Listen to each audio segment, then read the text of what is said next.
जोरदार ताली बजाइए उसके लिए और कहे मेरे साथ, दुनिया में अगर नामे मसीह का ना होता तो कोई शख्स गुनाहों से आजाद ना होता, ना होते अगर रूह पाक से पैदा यीशु तो होता है खुदा कैसा ये मालूम ना होता। हर मुसीबत में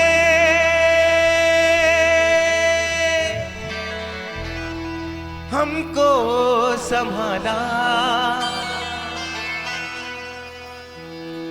हर मुसीबत में तुमको संभाला।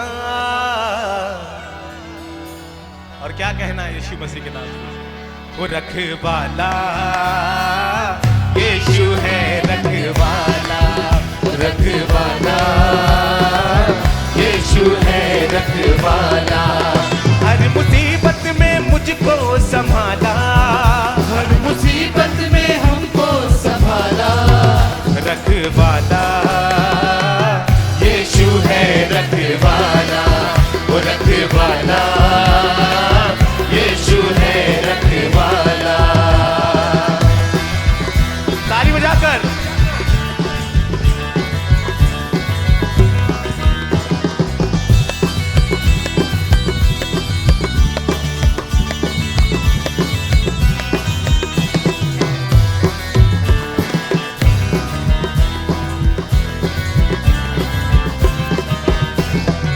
हर मुसीबत में वो काम आया मेरे, हर मुसीबत में वो काम आया मेरे, हर मुसीबत में वो काम आया मेरे, हर मुसीबत में वो काम आया मेरे। वो मरते मरते मसीहा ने बचाया मुझे, मरते मरते मसीहा ने बचाया मुझे। आपके जीवन में भी कोई ऐसा टर्न आया होगा जब आपने ये सोचा होगा कि पता नहीं जीवन में अब क्या होगा आगे, तब आपको किसी ने बताया होगा कि यीशु नाम है, उसको ले लो और जीवन बदल जाएगा। आज ही इसी लम्हे से बदल जाएगा। और जितने लोग अभी नए आए हैं जिन्हें लगता है पता नहीं आज क्या होगा, यकीन मानिए आपको मेरा यहोवा बचाएगा। हालेलुया, जोरदार ताली बजाए खुदावन के लिए और कहे यीशु तेरा धन्यवाद हो, तूने मुझे बचाया। हर मुसीबत में वो काम आया मेरे, हर मुसीबत में वो काम आया मेरे। वो मरते मरते मसीहा ने बचाया मुझे, मरते मरते मसीहा ने बचाया मुझे। वो मरते मरते मसीहा ने बचाया मुझे।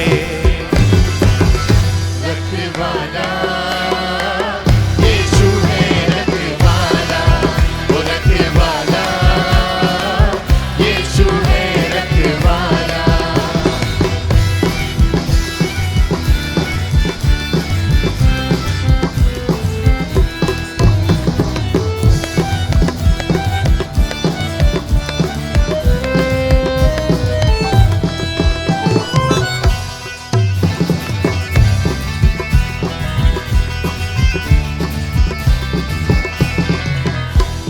कई लोग पूछते हैं यीशु मसीह है कौन। जो लोग नहीं जानते यीशु मसीह को, मैं आज आपको बताऊंगा वो कौन है। मांग के देखिएगा और जब दोबारा आप आओगे तो कहने पाओगे कि वाकई में खुदा ने मेरी दुआओं को सुना। बाइबल बताती तू मुझसे प्रार्थना कर, मैं तेरी सुनकर तुझे बड़ी बड़ी और कठिन कठिन बातें बताऊंगा जिन्हें तू अभी नहीं समझता है। इसका मतलब आपको उससे प्रार्थना करनी है। और वो यहोवा कौन है? वो तो धरती का राजा, वो सरकार है। वो तो धरती का राजा, वो सरकार है। वो निराला मसीहा का दरबार है। वो निराला मसीहा का दरबार है। वो तो धरती का राजा, वो सरकार है। वो तो धरती का राजा, वो सरकार है। वो निराला मसीहा का दरबार है। वो निराला मसीहा का दरबार है। वो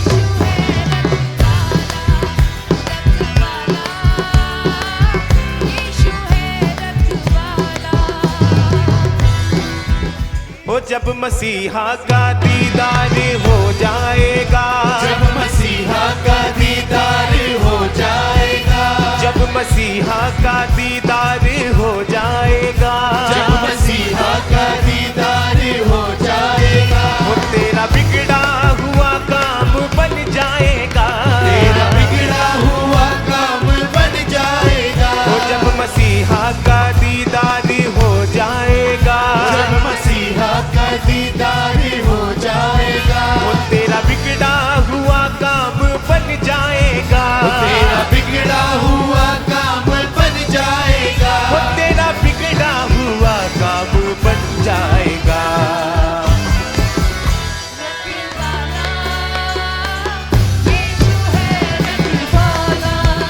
रखवाला यीशु है रखवाला, वो हर मुसीबत में मुझको संभाला, हर मुसीबत में हमको संभाला, वो हर मुसीबत में हमको संभाला, वो हर मुसीबत में हमको संभाला।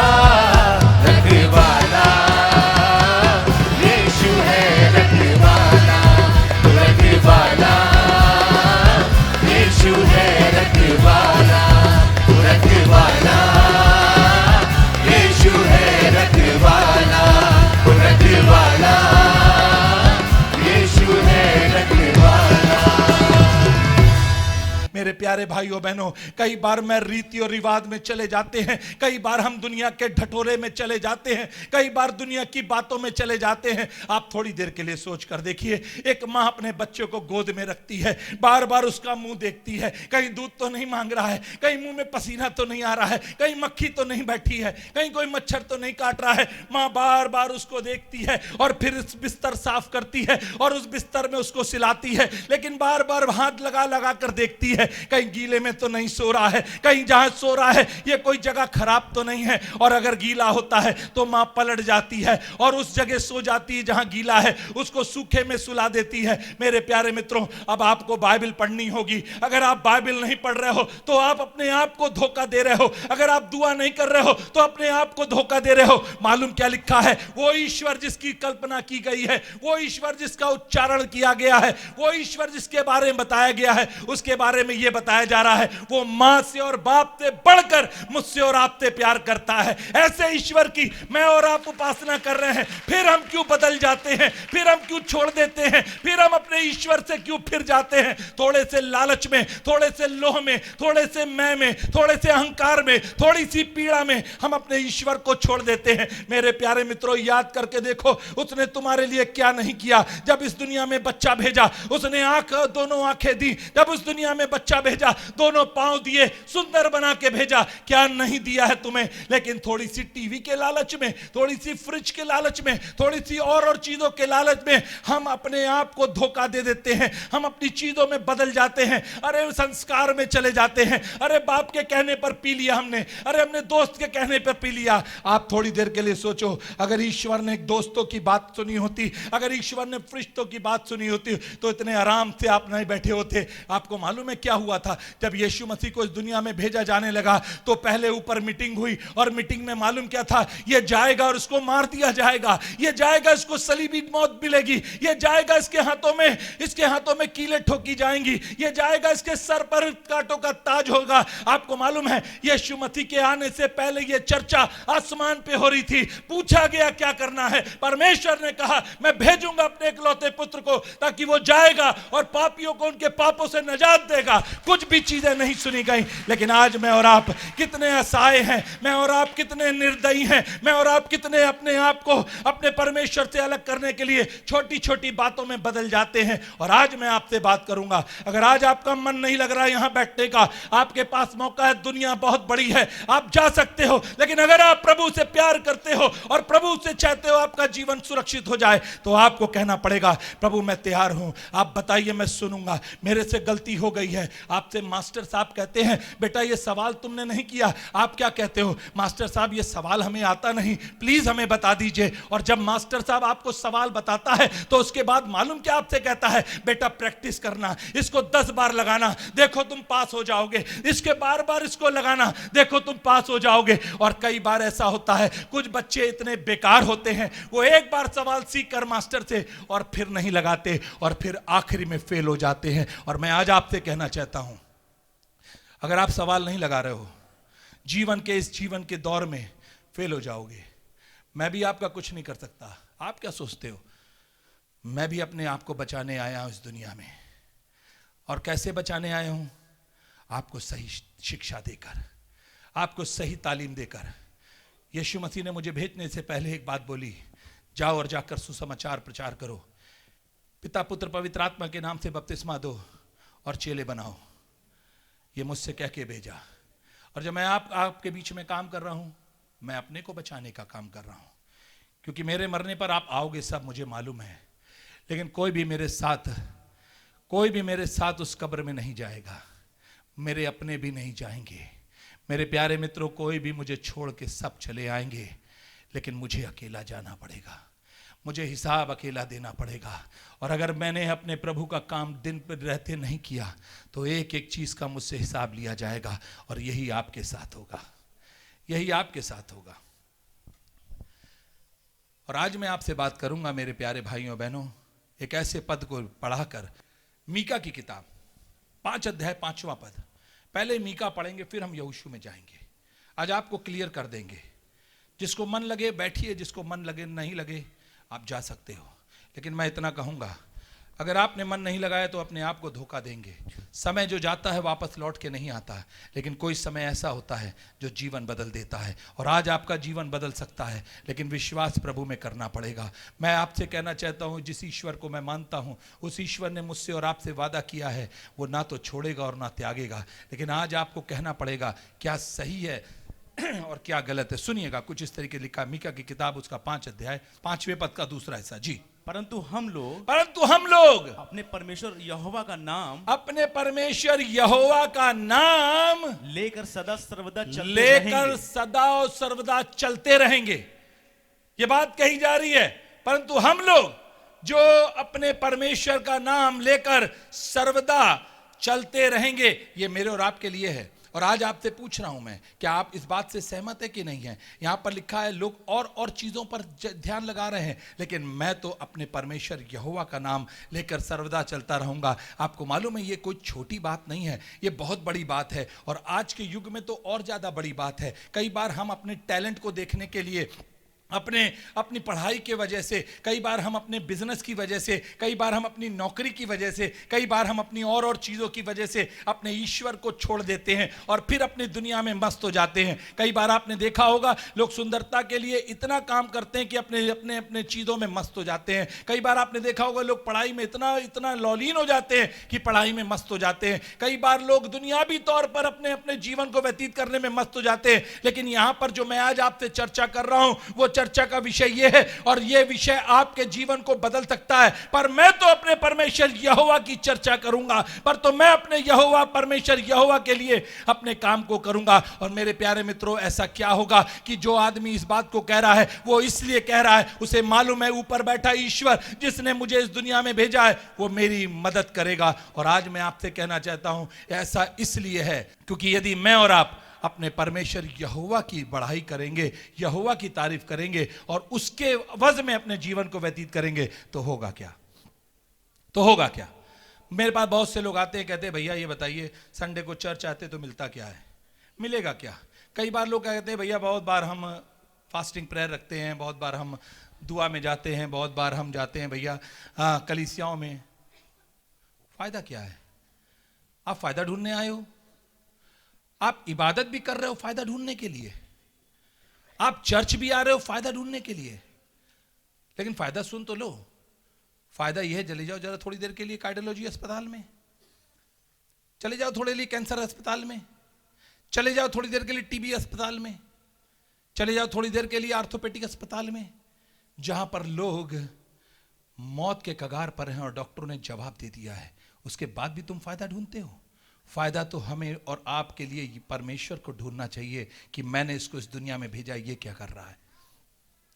मेरे प्यारे भाइयों बहनों, आज मुझे और आपको बहुत कुछ सीखने और समझने की जरूरत है। मेरे साथ यदि आप निकालिए यहोशू की किताब, उसका 24 अध्याय और उसके पहले पद से पढ़ेंगे और यहोशू की किताब में और आप खोले रहेंगे। और आज मैं आपसे इसी से बात कर रहा हूं। और अपने जीवन को आप अगर सुरक्षित रखना चाहते हैं तो आपको एक काम करना पड़ेगा, थोड़ी देर के लिए अपने कान से कहना पड़ेगा, कान में इधर उधर की नहीं सुनूंगा, मैं परमेश्वर का वचन सुनता हूं, क्योंकि यह वचन जब मेरे अंदर जाएगा तो मुझे दोबारा करेगा, मुझे ताकत देगा। तेरी बात सुनकर तो मैं घायल हो गया, तेरी बात सुनकर तो मैं टूट गया, तेरी बात सुनकर तो मैं बर्बाद हो गया, लेकिन आज मैं अपने परमेश्वर की बात सुनूंगा। और जब आप अपने परमेश्वर की बात सुनोगे, जीवन सार्थक हो जाएगा, जीवन आपका मुबारक हो जाएगा। सुनिए यहां पर कुछ इस तरीके से लिखा है, यहोशू की किताब उसका 24 अध्याय और उसके पहले पद में। जी हां, पढ़िए यहां पर।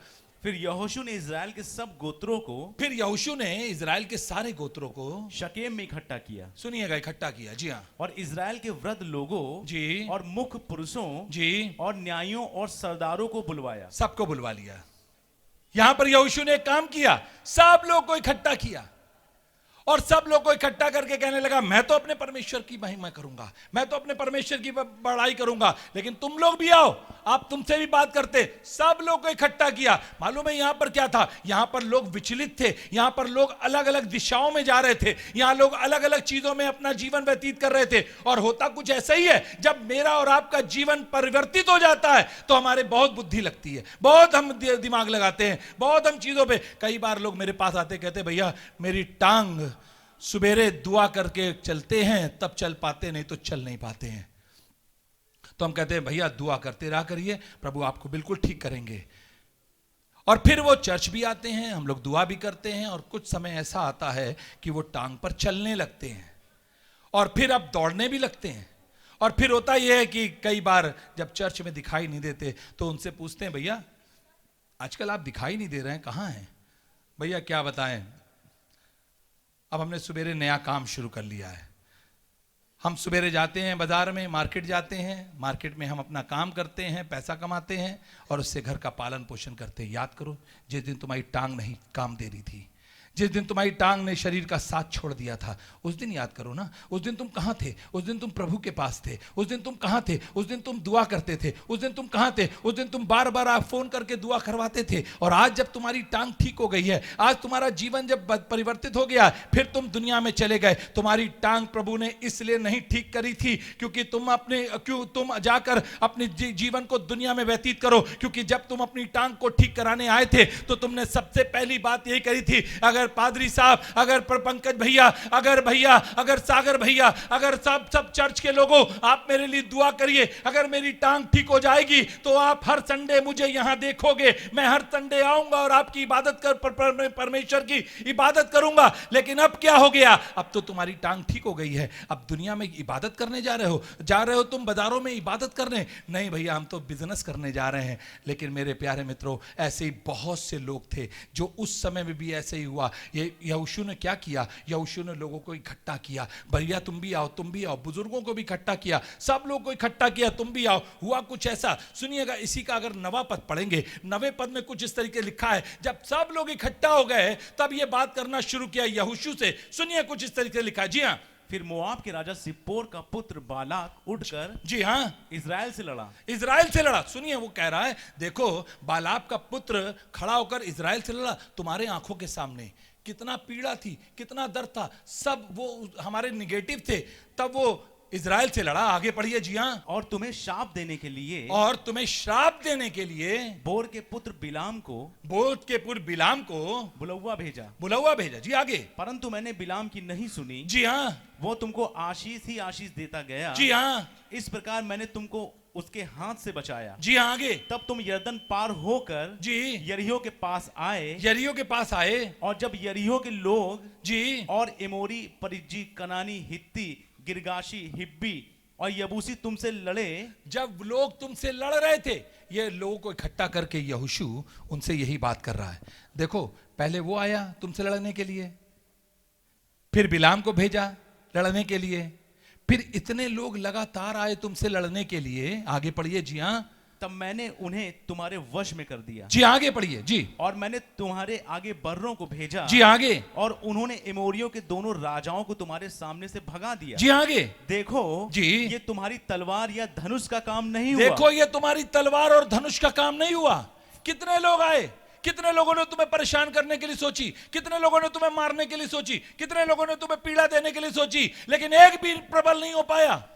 यह तुम्हारी तलवार से नहीं हुआ। लोगों को इकट्ठा करके उनको बता रहा है यहोशू कि इतनी आफत क्यों आई, क्योंकि लोग तुम्हारे विरोधी थे, लेकिन फिर भी वो जीत नहीं पाए।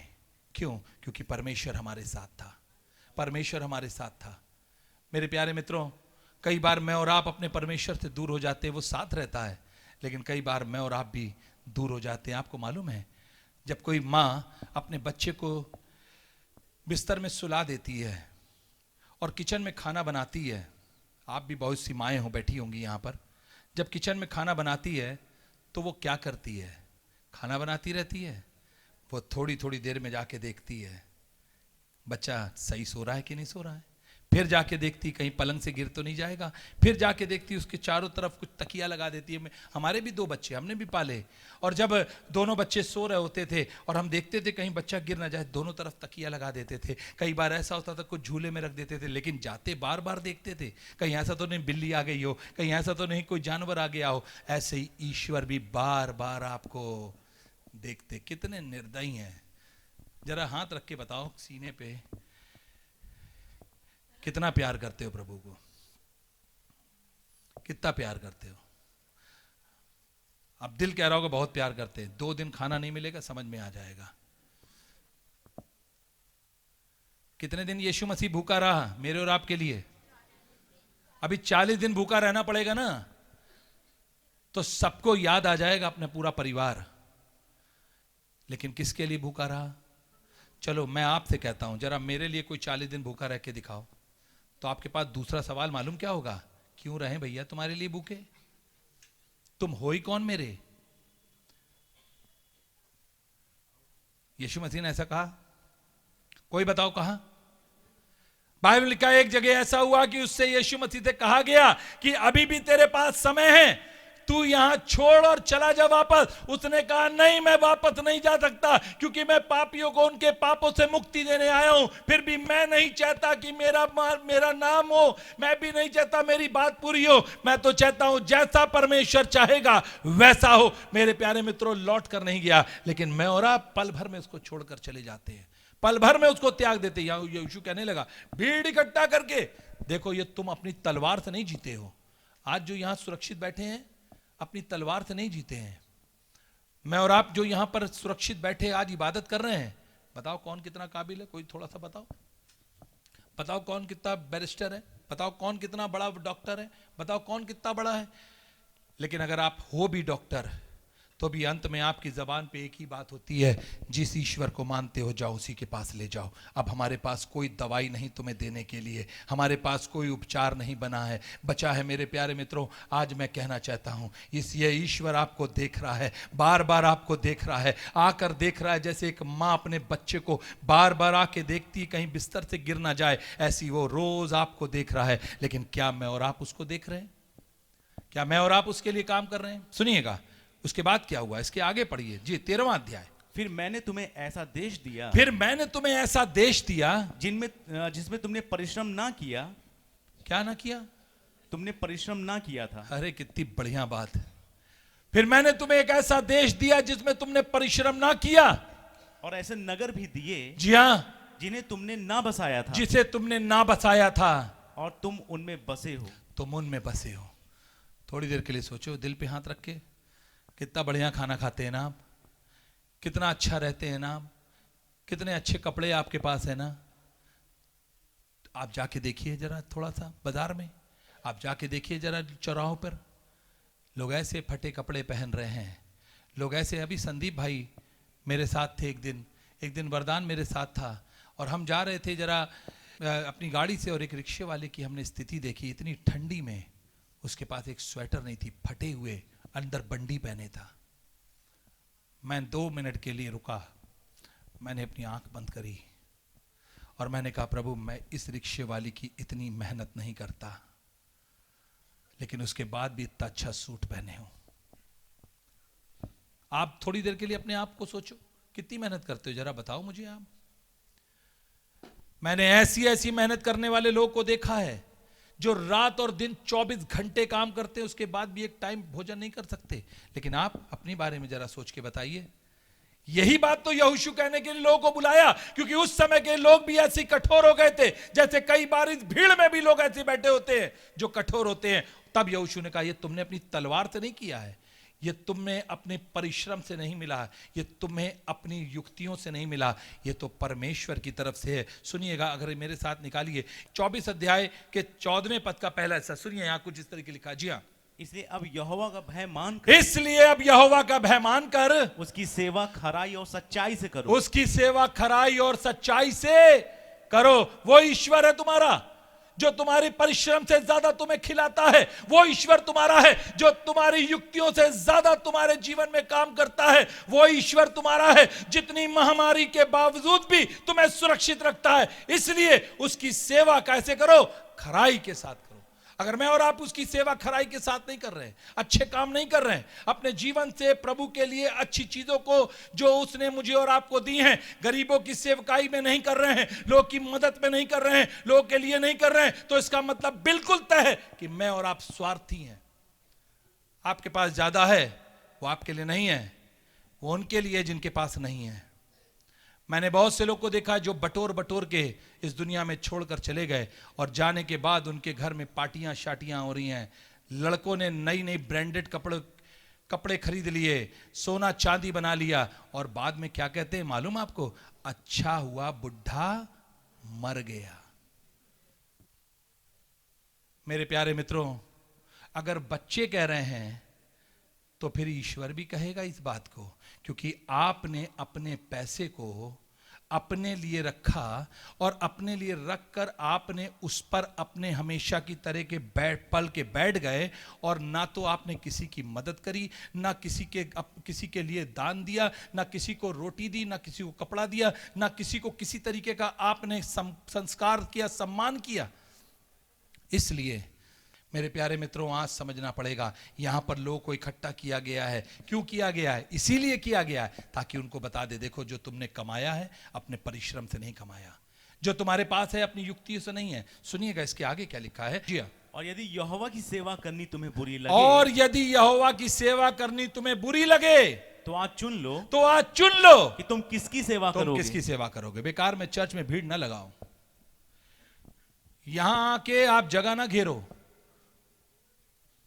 कुर्सी पे बैठने की आपको कोई जरूरत नहीं है। अगर आप सोच के आए हो कि अरे छोड़ो जाओ, हम तो कान की खुजली मिटाने आए हैं, तो बेकार आप अपना भी समय बर्बाद कर रहे हैं और हमारा भी कर रहे हैं। यहां तो आपको एक नेक इंसान बनना पड़ेगा, एक ऐसा व्यक्ति बनना पड़ेगा जो ईश्वर को पसंद आए, जो ईश्वर को पसंद आए। और अगर आप ईश्वर के पसंदायक व्यक्ति नहीं है, तो आपका इबादत करना, आपका पूजा करना, आपका हवन करना, आपका कीर्तन करना, आपका उपवास रखना, आपकी और चीजें सब कुछ बेकार है, कोई मायने नहीं। आप थोड़ी देर के लिए सोचिए, आप अपने पति से पूछते ना, बताओ तुम क्या खाओगे, तुम्हें क्या पसंद है, तो पति क्या कहता है? भैया जो हमें पसंद है तुम तो जानती हो उसको, वही तो बना दो। और अगर आप अपने पति के लिए खाना बना रही हो, पति के पसंद का खाना नहीं हुआ, तो पति फेंक देगा, नहीं खाएगा। बिल्कुल ऐसे ही अगर ईश्वर के पसंद का काम मैं और आप नहीं करेंगे तो नहीं चलेगा। ईश्वर पसंद वही करते हैं जो उन्होंने करने के लिए भेजा है। आंख रहते देखो, क्या देखो? थोड़ा बताइए मुझे, कोई बता दे, आंख रहते क्या देखो? ये पहनी है 9 लाख का हार, ये देखो इसके घर में एलईडी देखो किस कंपनी का लगा है, ये देखो कौन सी गाड़ी इसके पास है, ये देखो कौन सी ब्रांडेड कपड़ा पहने हैं। ईश्वर ने मुझे और आपको ये आंख इसलिए नहीं दी है कि आप ये सब चीजें देखो। इस आंख से वो देखो कौन बेवा है, इस आंख से वो देखो कौन भूखा है, इस आंख से वो देखो कौन लाचार है, और जब देखो तो उसके जीवन में काम करो। मेरे प्यारे मित्रों, यहाँ पर लोगों को इकट्ठा करके यहोशू यही बातें बताना चाह रहा था। सुनिएगा, मेरे साथ निकाली यहोशू की किताब, उसका 24 अध्याय 16वां पद। 24 अध्याय के 16वें पद में कुछ इस तरीके लिखा। जी हाँ, तब लोगों ने उत्तर दिया, तब लोग जो भीड़ बैठी थी, तब लोगों ने उत्तर दिया, यहोवा को त्याग कर दूसरे देवताओं की सेवा करनी जी हमसे दूर रहे, क्योंकि हमारा परमेश्वर यहोवा वही है आगे, जो हमको और हमारे पुरखाओं को जी दासत्व के घर अर्थात मिस्र देश से निकाल ले आया। 21वां पद पढ़िएगा जी, इसका 21वां पद। लोगों ने यहोशू से कहा, नहीं, हम यहोवा ही की सेवा करेंगे। तूने इतनी बातें हमें बताई हैं, ना तो हमने अपनी तलवार से जीते, ना तो हमने अपनी युक्ति से प्रबल हुए, ना तो हमने अपने पैसों से आज इतने बुद्धिमान और इतने बड़े आदमी बने। ये तो प्रभु का मेरे जीवन के लिए अनुग्रह था। मेरे प्यारे मित्रों, लोगों ने कहा हम तो सिर्फ और सिर्फ यहोवा की सेवा करेंगे। मेरे प्यारे भाइयों बहनों, और आज आपके लिए है, आप क्या चाहते हो? ढोंग और दतूर, आप क्या चाहते हो? Show your support to our GSC ministries by your generous donations and offerings. Your prayer and support will help us to continue spreading God's work in India through our TV program. You can also pay by scanning the QR code. Follow us on Facebook, Instagram, YouTube. Like, share, and subscribe to get our weekly church service and latest Christian worship songs of our ministry on Spotify, Wink Music, iTunes, and all music platforms.